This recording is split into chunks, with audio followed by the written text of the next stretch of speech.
சென்னை கச்சத்தீவு விவகாரம். காங்கிரசும் திமுகவும் தேசத்துக்கு எதிரானவை. மத்திய மந்திரி எல். முருகன் விமர்சனம்.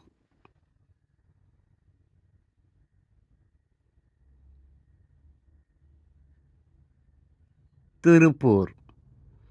கச்சத்தீவை இலங்கைக்கு தாரை வார்த்ததில் திமுகவின் பங்கு பற்றி இன்று வெளியிடுவேன். அண்ணாமலை அறிவிப்பு.